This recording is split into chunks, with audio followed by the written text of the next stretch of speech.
guys. It's still snowing here in Saskatoon. 5:46 p.m. na.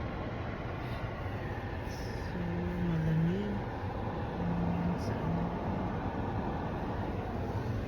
labas.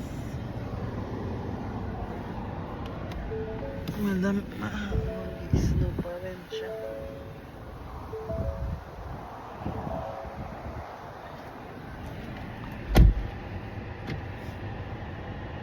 Sobrang lakas ng hangin. So, mahirap mag-drive. It's blowing snow. Tsaga-tsaga lang. Ito talaga. Need mag-drive. Home care worker. Bye guys. Be safe everyone.